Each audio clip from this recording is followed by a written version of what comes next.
Bon, c'est parti pour un petit tour. Mais qu'est-ce que... Mais ça va... Oh, j'adore. Oh, ça marche.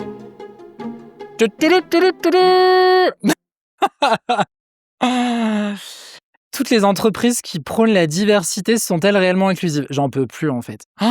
J'en peux plus de tous ces sujets où les gens viennent... Aujourd'hui, on parle beaucoup de diversity washing, on entend à tout va la diversité. Non, en fait, il y a certaines boîtes qui pensent faire de la diversité et pour autant ne le font pas. Moi, tu vois, pour partager à cœur ouvert une expérience, j'ai rejoint une boîte il y a maintenant 2 ans de ça, où on prenait beaucoup l'inclusion, la diversité.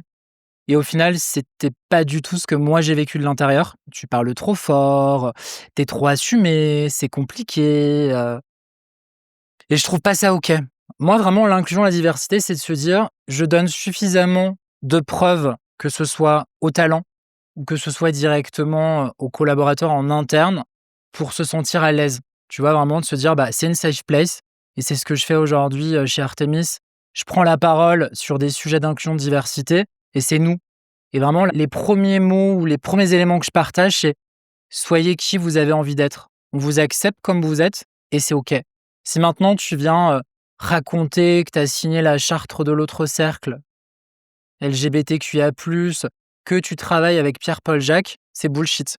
Tu vois, moi, dans mon expérience, j'ai mis un point d'honneur à toujours diversifier mes actions, que ce soit sur la parentalité avec des job boards pour un accompagnement de retour de congé maternité, que ce soit avec des associations comme le groupe SOS pour des gens qui sont en réinsertion professionnelle, autour aussi des femmes dans la tech, parce que je travaille dans l'IT bien évidemment avec des assos comme Elle Bouge.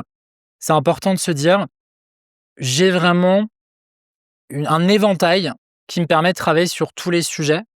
Et moi, mon sujet phare aujourd'hui, c'est les sujets LGBTQIA+, puisque je me bats pour ça. Même si les États-Unis nous embêtent avec ça en ce moment, on continue le combat.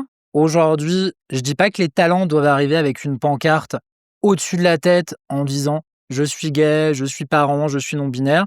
C'est à nous, entreprises, de nous positionner pour que le candidat se sente suffisamment à l'aise pour qu'il ait envie de se dire « bah voilà, c'est moi, on m'accepte tel que je suis aujourd'hui ».